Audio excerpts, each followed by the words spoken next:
यत्पदाम्बोरुहध्यान विध्वस्ताशेष कल्मषः वस्तुतामुपयातोऽहं यामुनेयं नमामितं नमः सभायै सभापतिभ्यश्च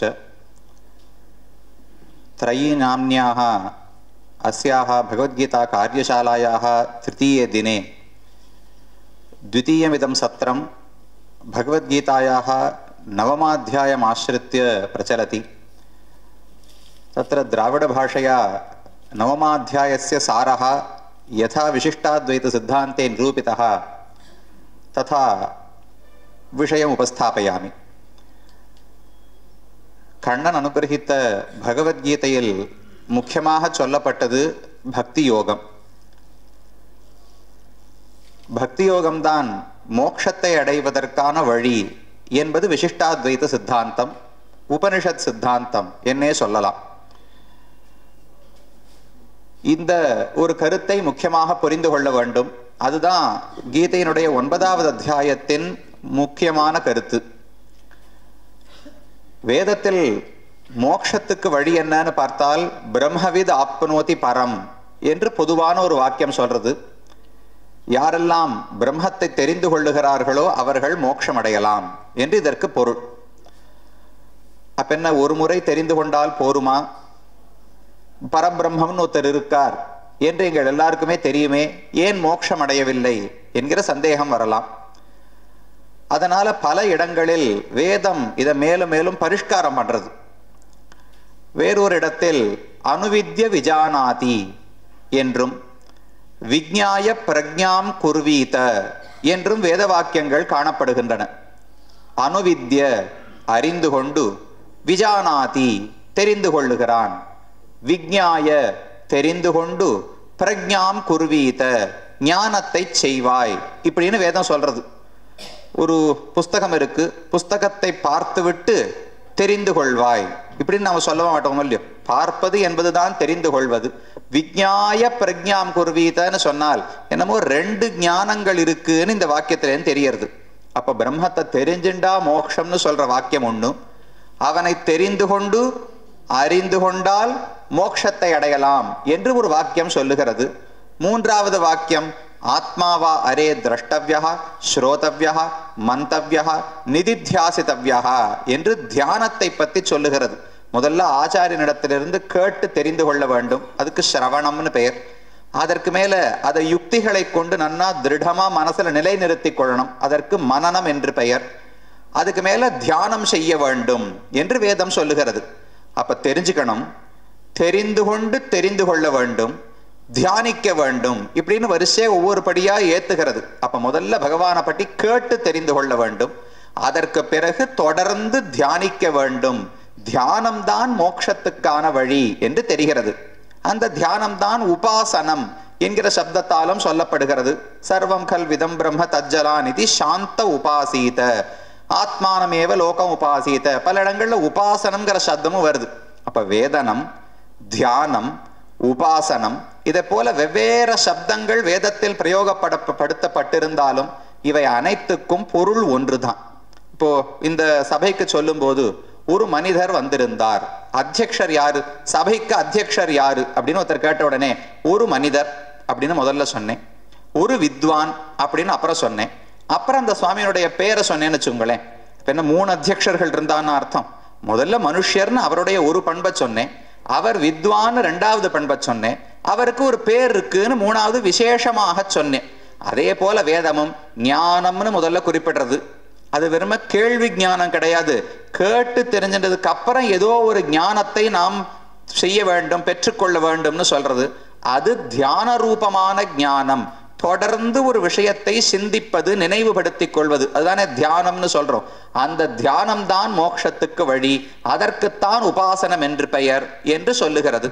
இது எல்லாத்துக்கும் மேல கடைசியா ஒரு வாக்கியம், நாயமாத்மா பிரவச்சனேன லப்யா ந மேதையா ந பகுனா ஸ்ருதேன யமேவேஷ விருணுதே தேன லப்யா தஸ்யேஷ ஆத்மா விவருணுதே தனும் ஸ்வாம் என்று உபனிஷத் வாக்கியம். நீயாக பகவானை பத்தி கேள்விப்பட்டோ, நீயா அவனை பேசி பார்த்தோ, நீயா சிந்தித்து தியானம் செய்து பார்த்தோ அவரை அறிந்து விட முடியாது, அடைந்து விட முடியாது. யமேவ ஏஷ விருணுதே தேன லப்யா, எந்த ஒரு ஜீவாத்மாவை பரமாத்மா தேர்ந்தெடுக்கிறாரோ, வரணம் வரணும்னு சொன்னா தேர்ந்தெடுக்கிறதோ இல்லையோ, கல்யாணம் பண்றச்சே வது வரன் அப்படின்னு சொல்றோமே, வது பெண், அவளால் தேர்ந்தெடுக்கப்பட்ட கணவன் மாப்பிள்ளையத்தானே வரன்னு சொல்றோம். அப்ப வரித்தல் அப்படின்னா தேர்ந்தெடுத்தல்னு அர்த்தம். அப்ப பகவான் நம்மை தேர்ந்தெடுக்கணுமா, தேர்ந்தெடுத்தால் தான் நாம் அவரை காண முடியும். யாரை தேர்ந்தெடுப்பார்? பணங்காசு இருந்தா தேர்ந்தெடுப்பாரா? எந்த ஒரு அளவுகோலை வச்சு அவர் தேர்ந்தெடுப்பார்னால், அவருக்கு பணங்காசு நிறைய இருக்கு, நாம கொடுக்கறத வச்சு அவர் சந்தோஷப்பட தேவையில்லை. அப்ப அவர் எதை எதிர்பார்ப்பார்? என்னிடத்துல யாரு பிரியமாக இருக்காளோ, என்னிடத்துல யாரு பக்தியோடு இருக்கிறார்களோ அவர்கள்கிட்ட தானே பகவானுக்கு பிரீதி ஏற்பட போகிறது. அப்ப தன்னுடைய பக்தர்களைத்தான் பகவான் தேர்ந்தெடுக்கிறார் என்று இந்த வாக்கியத்திலே தெரிகிறது. அப்போ தெரிந்து கொள்ள வேண்டும், ஒரு முறை அல்ல திரும்ப திரும்ப தெரிந்து கொள்ள வேண்டும். அதுவும் இடைவிடாமல் தியான வடிவமாக தெரிந்து கொள்ள வேண்டும். அந்த தியானமும் வெறும வரட்டென்று இல்லாமல் பக்தியோடு அன்போடு பகவானை குறித்து தியானிக்க வேண்டும். அந்த பக்தி ஸ்நேகபூர்வம் அனுத்தியானம் பக்திரித்யபிதீயதே, அன்போடு செய்யப்படுகிற தியானம். இதற்குத்தான் பக்தி, பக்தின்னு பெயர். அந்த பக்தியை தொடர்ந்து செய்வது ஒரு நியமத்தோடு பல அங்கங்களோடு செய்வதற்குத்தான் பக்தி யோகம் என்று பெயர் சொல்லப்படுகிறது. சுவாமி ராமானுஜர் பகவத்கீதையில பக்தி யோகத்தை பல இடத்தை விவரிச்சிருக்கார். அதே போல வேதார்த்த சங்கிரகம் என்று ஒரு கிரந்தம், அதனுடைய தொடக்கத்துல ஒரு வாக்கியத்துல சுருக்கமா மோட்சத்துக்கான உபாயம் என்ன என்று தெளிவாக தெரிவிக்கிறார். ஜீவபர யாதாத்மிய ஞான பூர்வக வர்ணாசிரம தர்ம இதி கர்த்தவ்யதாக பரமபுருஷ சரணயுகள தியான அர்ச்சன பிரணாமாதிஹி அத்தியர்த்த பிரியஹ தத் பிராப்தி பலஹா என்று வேதார்த்த சங்கிரகத்துல பங்கி. முதல்ல ஜீவ பர யாதாத்மிய ஞானம், நாம யாருன்னு நன்னா புரிஞ்சுக்கணும், பரமாத்மா யாருன்னு நன்னா தெரிஞ்சுக்கணும், இது முதல் படி. அடுத்தது வர்ணாசிரம தர்ம இதி கர்த்தவ்யதாக. இதி கர்த்தவ்யத்தானால் செய்முறைன்னு சொல்றோம் இல்லையோ, ஒரு தீபத்தை ஏத்தணும், இல்ல ஒரு மரம் இருக்கு, மரத்தை வெட்டணும். எப்படி வெட்டணும்னு கேட்டால், ஒரு கோடாலி இருக்கு அதால வெட்டுன்னு சொன்னார். எப்படி வெட்டணும்? கோடாலிய பக்கத்துல வச்சா மரம் ரெண்டா துண்டு போட்டுடுமான்னு, இப்படி தூக்கி அடிக்கணும்னு சொல்லணுமோ இல்லையோ, அதுக்குதான் இதி கர்த்தவ்யதா, செயல்முறைன்னு சொல்றோம். அதை போல வர்ணாசிரம தர்மங்களை கூட செய்து கொண்டே இருக்க வேண்டும். கர்மங்களை நிறுத்திவிட்டு வெறுமனே தியானம் பண்ணால் முக்தி அடையலாம் என்பது விசிஷ்டாத்வைத சித்தாந்தம் அல்ல. கர்மங்களை நிறுத்தினால் தியானத்தை தொடரவே முடியாது என்பதுதான் சித்தாந்தம்.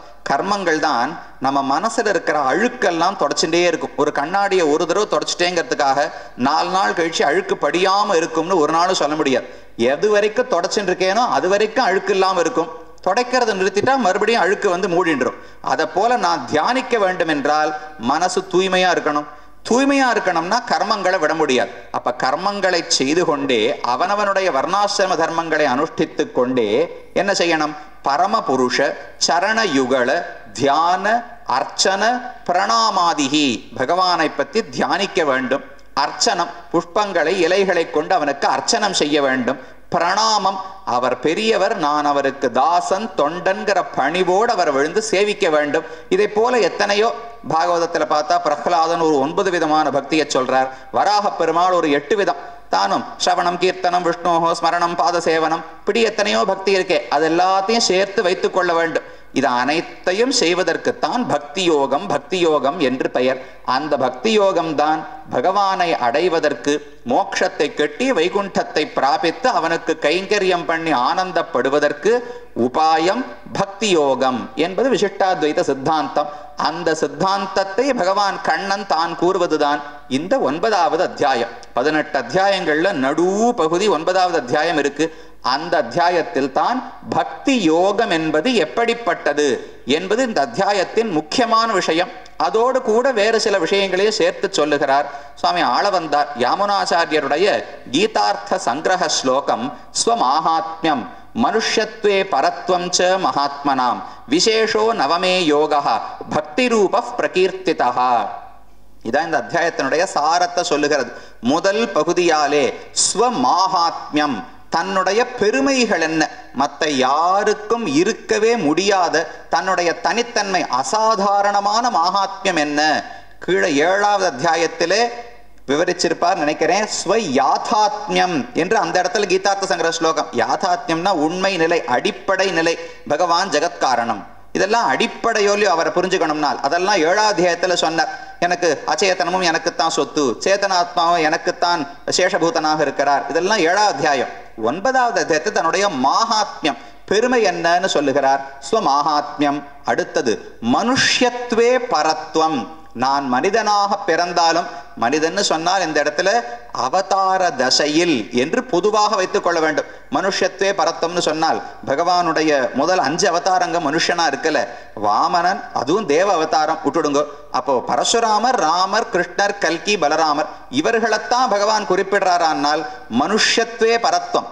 மனிதனாக அவதரிக்கும் போதும் அவனுடைய மேன்மைன்னு சொன்னால் அது பன்றியாக அவதரித்தாலும் சரி, மீனாக அவதரித்தாலும் சரி, ஒரு மரமாக அவதரித்தாலும் சரி, எந்த அவதார தசையிலும் அவனுடைய பெருமை குறைவது கிடையாது. அந்த பரத்வம் என்னன்னு இந்த அத்தியாயத்துல சொல்லுகிறார். மனுஷத்வே பரத்வம். 3வது விஷயம் மகாத்மனாம் விசேஷா. மகாத்மா என்கிற சப்தம் இந்த இடத்துல கீழே ஞானின்னு 7ஆம் அத்தியாயத்துல சொன்னாரே, பகவானை அடைவதற்காக பக்தி யோகம் செய்பவர்கள் அவரைத்தான் மகாத்மா மகாத்மான்னு கண்ணன் குறிப்பிடுகிறார். வாசுதேவ சர்வம் இது ச மகாத்மா சுதுர்லபா என்று கீழே பிரயோகம் பண்ணிருக்க. அப்ப ஐஸ்வர்யத்துக்காகவோ கைவல்யத்துக்காகவோ பக்தி யோகம் செய்பவன் மகாத்மா அல்ல, நம்மளை விட உயர்ந்தவர். ஆனா கண்ணனுடைய பார்வையில மகாத்மா கிடையாது. எவன் ஒருவன் பகவானை அடைவதற்காக பக்தி யோகம் செய்கிறானோ அவன்தான் மகாத்மா. அந்த மகாத்மாக்களுடைய விசேஷா பெருமை என்ன என்று சில ஸ்லோகங்களாலே கூறுகிறார். கடைசியிலே நவமே யோகா பக்தி ரூபா பிரகீர்த்திதா. பக்தி யோகம் என்பது எப்படிப்பட்டது, அதை எப்படி பண்ணணும், அதனுடைய முக்கியமான காரியங்கள் என்ன என்பதையும் இந்த அத்தியாயத்திலே சொல்லுகிறார். அப்ப 4 விஷயங்கள் முக்கியமா. ஸ்வமாகாத்மியம் பகவானுடைய அசாதாரண பெருமைகள், மனுஷத்வே பரத்வம் எந்த அவதாரம் எடுத்த தசையிலும் அவனுடைய பெருமை என்ன, பெருமை குறையாது என்பது, மகாத்மனாம் விசேஷா பகவானை அடைவதற்கு பக்தி யோகம் செய்பவர்களுடைய பெருமை என்ன, பக்தி யோகம் என்றால் என்ன என்று இந்த 4ஐயும் தான் கூறுகிறார். சுருக்கமா என்னென்ன ஸ்லோகங்கள்ல எப்படி சொல்றாருன்னு பார்க்கலாம். முதலிலே ஸ்வமாகாத்மியம் தன்னுடைய பெருமைன்னு இந்த ஸ்லோகத்துல எதை சொல்றார், இந்த அத்தியாயத்துல என்ன சொல்லுகிறார்னால் தன்னால் தான் உலகம் படைக்கப்படுகிறது, தன்னால் தான் உலகம் நிலைத்து இருக்கிறது, தன்னால் தான் உலகம் இயங்குகிறது. இது 3ஐயும் தான் சொல்ற. சிருஷ்டி, ஸ்திதி, பிரவிற்த்தின்னு சொல்லுவோம் இல்லையோ, இது 3மே பகவானுக்கு அதீனமானது. உலகம் உண்டாக்கப்படுவதும் அவனாலே, உண்டாக்கப்படுறதுன்னு சொன்னாலே அழிக்கப்படுகிறது என்பது அதிலேயே கிடைத்துவிடும். அடுத்து இந்த உடல் நிலைத்து இருப்பதும் அவனாலே, உலகம் இயங்குவதும் அவனாலே என்று சொல்லுகிறார். மயா ததமிதம் சர்வம் ஜெகத் அவ்யக்த மூர்த்தினாம் மத்ஸ்தானி சர்வபூதானி நச்சாஹம் தேஷ்வஸ்திதः நச்ச மத்ஸ்தானி பூதானி பஷ்யமே யோகமைஸ்வரம் பூதபிருத் நச்ச பூதஸ்தः மமாத்மா பூதபாவனः. கண்ணனுக்கே உரித்தான பாணியில ரொம்ப அழகான ஸ்லோகங்கள். கொஞ்சம் குழப்பராப்பலையும் பாடுவார், ஆனா ரொம்ப அழகான கருத்துகளையும் தெரிவித்தார். என்ன இந்த 2 ஸ்லோகத்துக்கு அர்த்தம் பார்த்தாலே இந்த அத்தியாயம் முடிஞ்சு போயிடும். மயா ததமிதம் சர்வம் ஜெகத் அவ்யக்த மூர்த்தினா. இதம் சர்வம் ஜெகத் இந்த உலகம் அனைத்தும் மயா என்னாலே அவ்யக்த மூர்த்தினா வெளிப்படையா கண்ணுக்கு தெரியாமல் உள்ளுரைந்து கொண்டு கண்ணுக்கு தெரியாமல் மறைந்திருந்து ததம் வியாபிக்கப்பட்டிருக்கிறதுன்னு அர்த்தம். கீழே 7ஆம் அத்தியாயத்திலையும் சொல்லியிருக்க. மயி சர்வமிதம் புரோதம் சூத்திரே மணிகணாயிவன்னு 7ஆம் அத்தியாய ஸ்லோகம். அதை இன்னும் தெளிவா ஒரு வரியில சொன்னார். ஒரு முத்து மாலை இருக்கு, அதுக்குள்ள ஒரு சங்கிலி இருக்க போறது, தங்க சங்கிலியோ ஏதோ ஒரு கயரோ இருக்கும். கயிறு கண்ணுக்கு தெரியாது, முத்து தான் கண்ணுக்கு தெரியும். அதுக்காக கயிறே இல்லாம எல்லாம் தொங்கிட்டு இருக்குன்னு சொல்ல முடியுமா? அத போல உலகம் இருக்கிறது என்றால் உள்ள நான் தான் சூத்திரத்தை போல இருந்து தாங்குகிறேன், அந்தர்யாமியாக நான் தான் இருந்து தாங்குகிறேன்.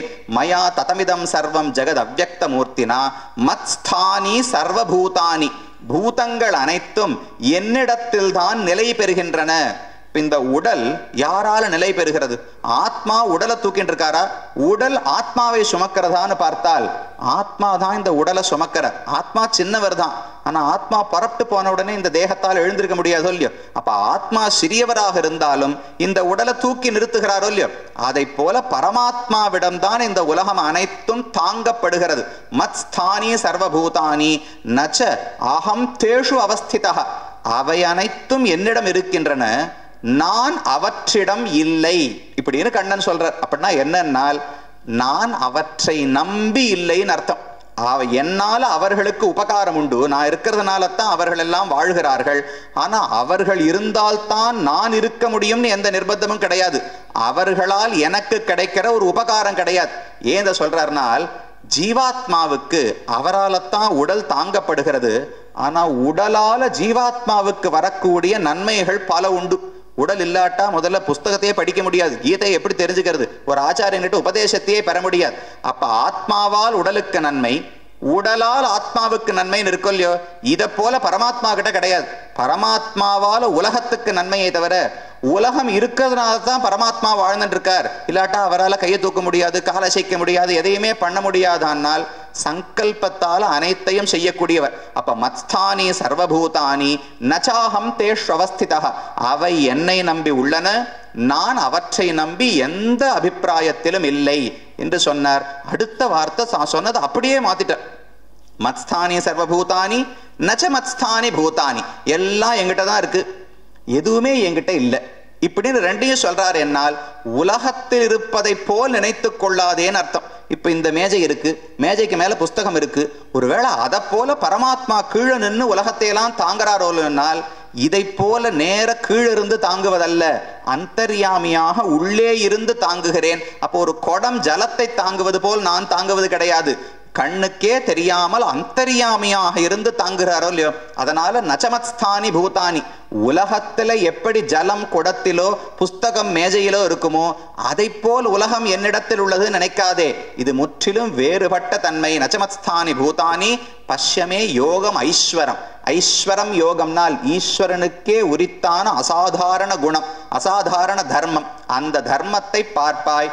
பூதபிருத் நச்ச பூதஸ்தா மமாத்மா பூதபாவனஹா, நான் தான் பூதங்கள் அனைத்தையும் தாங்குகிறேன், ஆனால் நான் அவற்றை நம்பி இருக்கவில்லை.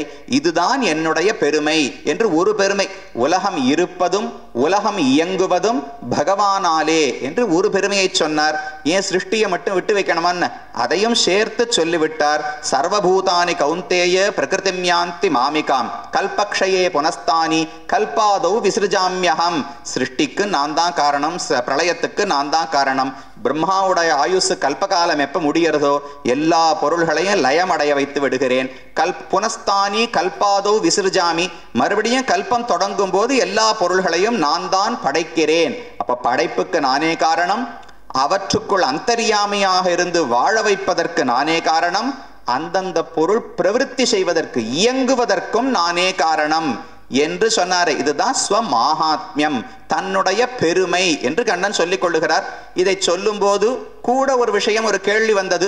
அப்ப இவர் தான் எல்லாத்தையும் படைக்கிறார்னு சொன்னால், ஒருத்தர் கண்ணு தெரியாம படைக்கப்பட்டு கஷ்டப்படுறாரே அதுக்கும் கண்ணன் தான் காரணமா? ஒருத்தர் நிறைய பணக்காரரா பிறக்கிறார், ஒருத்தர் ஏழையா பிறக்கிறாரே அதற்கும் கண்ணன் தான் காரணமானால் அதற்கு நான் பொறுப்பு கிடையாது. இது அனைத்துமே என்னை கட்டுப்படுத்தாது. நச்சமாம் தானி கர்மாணி நிபத்தனந்தி ஜனஞ்சய உதாசீனவதாசீனம் அசக்தம் தேஷு கர்மசு. நான் படைக்கிறேன்னு சொன்னேனே தவிர என்னென்ன ஆத்மா எந்தெந்த பிறவியை எடுக்கணும்னு நான் முடிவெடுப்பது கிடையாது. ஒரு பூமி இருக்கு, பூமியில நான் நெல்லு விதைச்சேன்னா நெல்லு செடி வரும், கோதுமையை விதைச்சேன்னா கோதுமை செடி வரும். நிலமா முடிவு பண்றது, எந்த செடி வளர வேண்டும்னு நிலம் முடிவு பண்ணாது, பீஜம்தான் முடிவு பண்ணும். அதை போல அந்தந்த ஆத்மாவனுடைய கர்மம் தான் அவனுடைய பிறப்புக்கு காரணமே தவிர நான் பொதுவான காரணம். நிலத்தை போல எங்கிட்ட எதை நிலத்துல எந்த விதையை போட்டாலும் அதை வளர வைக்குமோ இல்லையா நிலம், அதை போல அந்தந்த ஆத்மாவுக்கு கர்மானுகுணமான தேகத்தை கொடுக்கிறேனே தவிர அதனால் நான் தான் கர்த்தா, ஆனால் வைஷமியத்துக்கு நான் காரணம் அல்ல என்று ஸ்லோகத்துல சொன்னார். அது கூட சேர்க்கையாக சொல்லப்பட்ட விஷயம். அப்ப ஸ்வமாஹாத்மியம் என்பதை சொல்லி முடிச்சுட்டார். அடுத்தது மனுஷ்யத்வே பரத்வம். மனுஷனாக அவர் பிறந்த போதும் கூட அவருக்கு ஒரு பெருமை உண்டாம். என்ன பெருமைனால், இந்த இடத்துல பரத்வம்ங்கிறது அவர் பிறக்கும் போதும் தன்னுடைய ஈஸ்வரனான தன்மைகளை விட்டு கொடுக்காமல் பிறக்கிறார் என்று அர்த்தம் பண்ணுவதில் அவ்வளவு சுவாரஸ்யம் கிடையாது. ஏன்னா கீழே 4வது அத்தியாயத்திலேயே சொல்லும் போது, நான் பிறக்கும் போது அஜோபிசன் அவ்யயாத்மா பூதானாம் ஈஸ்வரோபிசன் பிரகிருதிம் சுவாம் அதிஷ்டாய சம்பவாம் ஆத்மமாயையா. நான் என்ன அவதாரத்தை எடுத்தாலும் ராமனா பிறந்தேங்கிறதுக்காக நான் மனுஷனாவே ஆயிட்டேன், எனக்கு சர்வ ஜெகத்காரணத்துவம் கிடையாது, நியந்திரத்துவம் கிடையாதுன்னு நினைக்காதேன்னு அங்கேயே சொல்லிட்டார். அப்ப இப்ப என்ன சொல்றார்னால், மனுஷ்யத்வே பரத்வம் என்பது நான் மனிதனாக பிறந்ததற்கான காரணம் என்ன தெரியுமா? கருணை. உன்னை போல கர்மத்தால நான் உலகத்துல பிறப்பது கிடையாது, கருணையாலே பிறக்கிறேன். ஆனா மக்கள் அதை புரிஞ்சுக்கிறது கிடையாது. பார்த்த உடனே மனுஷனாட்டம் தானே இருக்கார், அப்ப என்ன போல மனுஷன், என்ன போல பாபத்தால புண்ணியத்தால பிறந்திருக்கார் என்றுதான் மக்கள் நினைக்கிறார்களே தவிர, நான் உண்மையா எப்படிப்பட்டவன், என்னுடைய பெருமை என்ன, ஆனால் என்ன கருணையால் பிறந்திருக்கிறேன் என்பதை புரிந்து கொள்வதில்லை. அவஜானந்தி மாம் மூடாக மானுஷீம் தனும் ஆஸ்ரிதம் பரம்பாவம் அஜானந்தः மம பூதமகேஸ்வரம். மாம் பூதமகேஸ்வரம் அஜானந்தः, உலகத்துக்கெல்லாம் நான் தான் ஈஸ்வரன், ஆனா பரம்பாவம் கருணையால பிறந்திருக்கிறேன் என்பதை புரிந்து கொள்ளாமல் அவஜானந்தி, எல்லாரும் அவமரியாதைப்படுத்துறா, என்னை புறக்கணிக்கிறார்கள். ஏதோ கண்ணன் அப்படியெல்லாம் கிடையாது, ஏதான கர்மங்களை பண்ணி சித்தி பெற்றவரா இருப்பார், மற்றபடி பரமாத்மாலாம் கிடையாதுன்னு சொல்றாளே தவிர பரமாத்மா என்று பலரும் ஒப்புக்கொள்வது கிடையாது. ஆனால் அப்படியெல்லாம் பண்றாளே சுவாமி, அவளுக்குத்தானே நிறைய காரியம் நடக்கிறது. யாரெல்லாம் கடவுள் இல்லைன்னு சொல்றாளோ, யாரெல்லாம் அவரை நிந்திக்கிறாளோ, நிறைய பண்றாள் என்னால் அவ பண்றது ஒன்னும் பலிக்காதுன்னு கண்ணன் சொல்ற. மோகாஷாக மோக கர்மாணாக மூட ஜானாக விசேதசா. மோகாஷாக அவர்களுடைய ஆசைகள் எல்லாம் வீணாக போகும். மோக கர்மானாக அவர்கள் செய்கிற செயல்கள் எல்லாம் வீணாக போகும். மோக ஞானாக அவர்களுடைய அடிப்படை அறிவே தவறானது, ஒரு அறிவு கூட சரியாது கிடையாதுங்கிற. கடவுள் இருக்கிறார்னு ஒருத்தர் புரிந்து கொள்ளாவிட்டால் அவர் மற்றதெல்லாம் நன்னா தெரிஞ்சுட்டு இருக்கார் சுவாமி, இந்த ஒண்ணுதான் தெரியலன்னு சொல்லலாமான்னால் எதையுமே தெரிந்து கொள்ளவில்லைன்னு கண்ணன் சொல்லுகிறார். ஏன்னா இந்த புஸ்தகம் இருக்கு, இந்த புஸ்தகம்னு தெரிஞ்சுண்டா பூர்ணமான ஞானம் கிடையாது. புஸ்தகத்துக்குள்ள பரமாத்மா இருக்கான்னு தெரிஞ்சுண்டா தான் பூர்ணமான ஞானம். அதை யார் தெரிஞ்சுக்கலையோ அப்ப மோக ஞானாக விசேதசா, எந்த அறிவையுமே பெறாதவர்கள் என்று சொல்லி தன்னுடைய மனுஷத்வே பரத்வம், தான் பிறந்த போதும் தனக்கு இருக்கக்கூடிய பெருமை என்ன, கருணையால் பிறக்கிறார், அதனால ஞானம் குறைந்து விட்டது, சக்தி குறைந்து விட்டது என்று சொல்ல முடியாது. இதை பலரும் புரிந்து கொள்வதில்லை. யாரோ சிலர் தெய்வீம் பிரகிருதி ஆஸ்ரிதாக, அசுரத்தன்மை இருந்தால் பகவான புரிஞ்சுக்க மாட்டாளாம், தெய்வத்தன்மை இருந்தால் அப்ப அவர்கிட்ட ஆசையா எல்லாரும் பழகுவாளாம். இதை சொன்னார் இரண்டாவது விஷயம். மூணாவது மகாத்மனாம் விசேஷா, மகாத்மாக்களுக்கு என்னென்ன பெருமை, பக்தி யோகம் செய்து பகவானை அடைவதற்கு யார் முயல்கிறார்களோ, ஞானி ஞானின்னு சுருக்கமா என்ன வச்சுப்போமே, மகாத்மான்னு சொல்லலாம், ஞானின்னு வச்சுக்கலாம். அவருடைய பெருமைகள் என்னன்னு 2-3 வகையா சொல்றார். முதல்ல மகாத்மா எப்படி இருப்பார், அவருடைய நடவடிக்கை எப்படி இருக்கும்னால், சததம் கீர்த்தயந்தோ மாம் யதந்தஸ்ச திருடவ்ரதாக நமஸ்யந்தஸ்ச மாம் பக்தியா நித்தியயுக்தா உபாசதே. இந்த ஸ்லோகத்துல பக்தி என்பதை எப்படி இந்த ஸ்லோகம் பக்தியை பத்தி சொல்ல வரல, பக்தனை பத்தித்தான் சொல்ல வந்துள்ளது.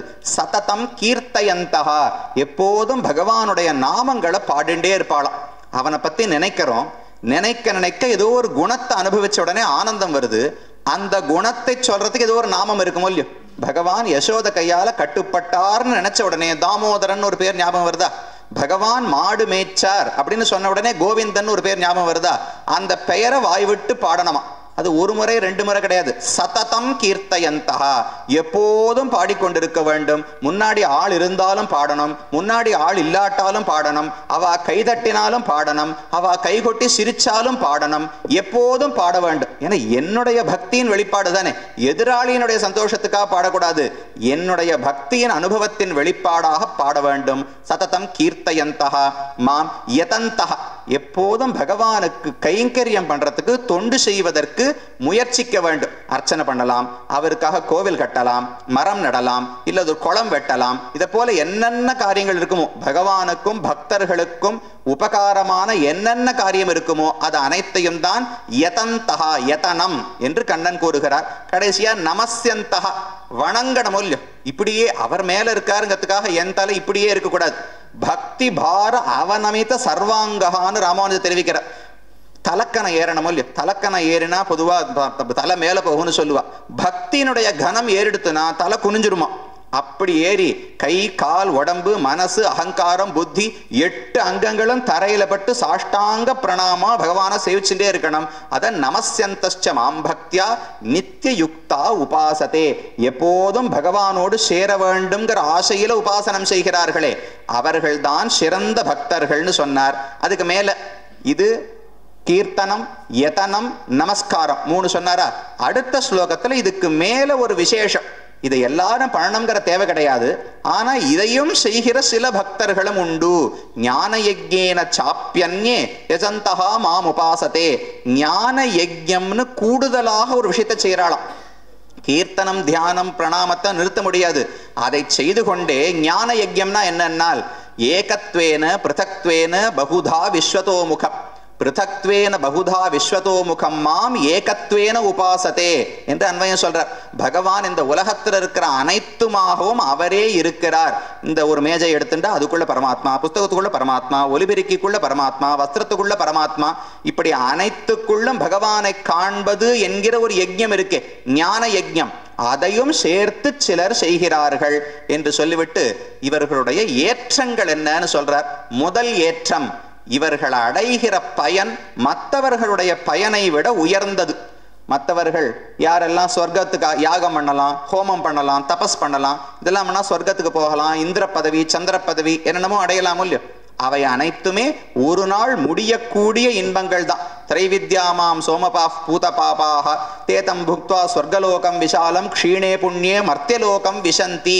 ஸ்வர்க்கத்துக்கு போய் 1000 ஆண்டுகள் இருந்தாலும் புண்ணியம் தீர்ந்து போன உடனே திரும்ப இந்த உலகத்துக்கு வந்தாகணும். ஆனா யாரெல்லாம் பகவானையே பக்தி யோகத்தாலே தொழுகிறார்களோ அவர்கள் நிரந்தரமான நித்தியமான மோக்ஷானந்தத்தை அடைகிறார்கள். இப்ப மகாத்மாக்களுடைய முதல் ஏற்றம், அவர்களால் அடையப்படும் பயன் ஆனந்தம் என்பது நித்தியமானது.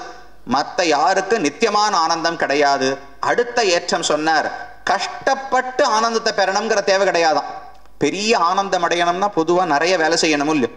ஒரு சின்ன ஆனந்தம் வேணும்னா குறைச்சலா வேலை செய்யலாம். பெரிய ஆனந்தத்துக்கு நிறைய வேலை செய்யணும் என்னால் அதுவும் கிடையாது. பத்திரம் புஷ்பம் பலம் தோயம் யோமே பக்தியா பிரயச்சதி ததகம் பக்தியுபகிருதம் அஸ்னாமி பிரயதாத்மனா. இதோ ஒரு தெருவில் கிடக்கிற ஒரு இலை, ஒரு புஷ்பம், ஒரு பழம், இல்ல தீர்த்தம், என்ன கையில் கிடைக்கிறதோ அதை கொண்டு வந்து பக்தியோடு சமர்ப்பித்தா என்றால் நான் அதை ஆனந்தமாக ஏற்றுக்கொள்ளுகிறேன். மற்றபடி ரொம்ப கஷ்டப்பட வேண்டாம். அப்ப சுலபமான உபாயம், அடையப்படுகிற பயன் ரொம்ப பெருசு அப்படின்னு 2 பெருமைகளை சொன்னார்.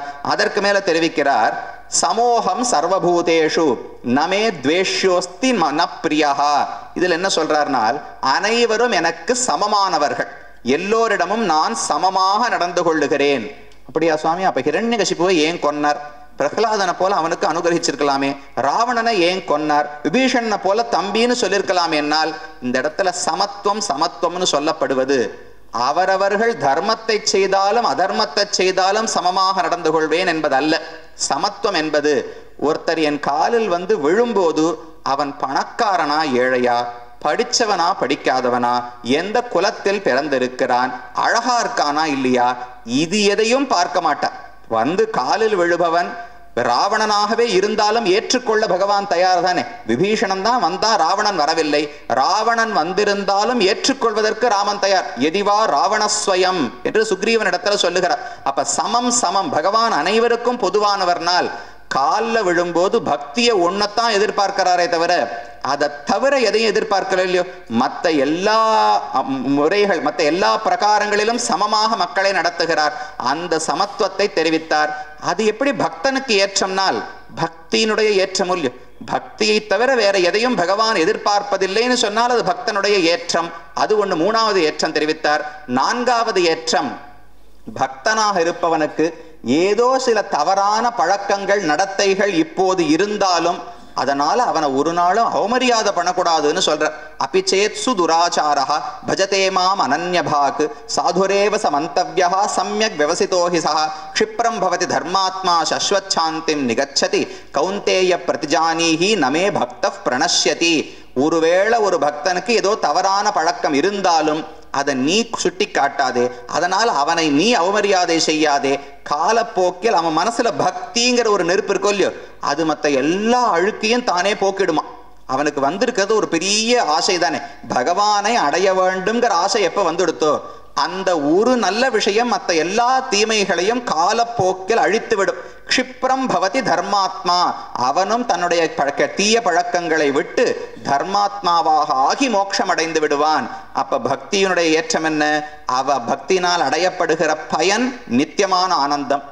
அந்த பக்தியை பண்றதும் கஷ்டம் கிடையாது, ரொம்ப சுலபமானது. அதை தவிர பகவான் எதையும் எதிர்பார்க்கிறது கிடையாது.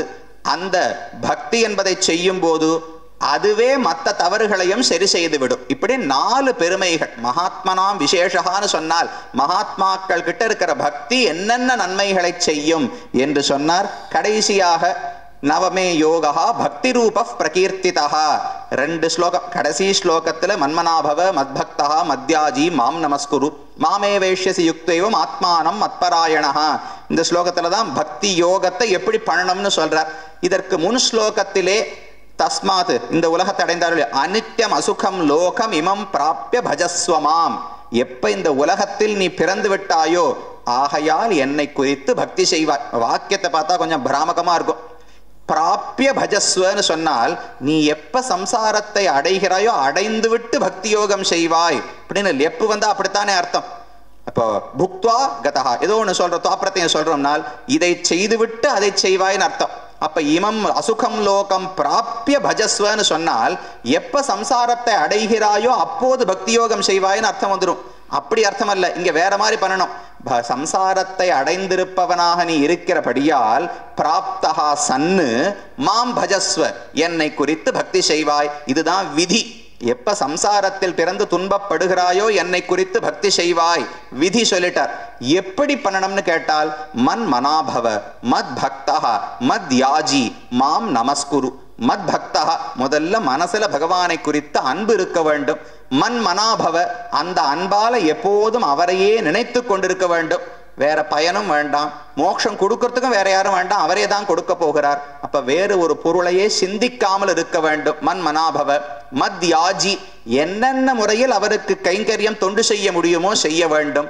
மாம் நமஸ்குரு நம்முடைய வெறும் வெளிவேஷமாக விழுந்து அவரை வணங்காமல் மனசில் இருக்க தாழ்ச்சி அவருடைய பெருமையை உணர்ந்து அவரை வணங்க வேண்டும். இந்த 3ஐயும் செய்து கொண்டிருந்தால் இதுவே பக்தி யோகம். இமம் இப்படி செய்து கொண்டிருந்தால் மாமே வைஷ்யசி யுக்த்வைவம் இப்படி செய்பவன் நல்ல தூய்மையான மனதை அடைந்து என்னையே வந்து மோட்சத்தில் அடைவாய் என்று சொல்லி பக்தி யோகத்தினுடைய தத்துவம். அதை யார் செய்கிறார்கள், செய்பவர்களுடைய பெருமை என்ன, செய்யாதவர்களுடைய தாழ்ச்சி என்ன, இது எவ்வளவு உயர்ந்தது, இதை செய்பவர்களுக்கு என்னென்ன பெருமைகள் உள்ளன, கடைசியில் பக்தி யோகம் என்றால் என்ன, இந்த போன்ற விஷயங்களைத்தான் 9வது அத்தியாயம். கீதைக்கே ரொம்ப சாரமான அத்தியாயம் இதுதான். இதை சொல்றதுக்காகத்தான் கீழிருந்து 8 அத்தியாயம் பேட்டிகை, இதுக்கு மேல ஒரு 9 அத்தியாயங்கள் பேட்டிகை. இதுதான் நடுவில் இருக்கிற ரத்தனத்தை போன்ற ஒரு அழகான அத்தியாயம். பக்தர்களுடைய பெருமையை பகவான் பறக்க சொல்லி இருக்கிறார். இனி 10வது அத்தியாயத்தில் எப்படி பக்தியை வளர்த்து கொள்ள வேண்டும், அதை எப்படி பிறக்கும் என்பதை விவரிக்கிறார். என்ன அர்த்தங்கள் என்பதை அடுத்த சத்திரத்திலே பார்க்கலாம். द्वितीय सत्रे भगवद्गीता कार्यशालायां 9व अध्याय सारांशः निरूप्यते. अस्मिन् अध्याये भगवता श्रीकृष्णेन किमुच्यते इति प्रथमतः ज्ञातव्यम्.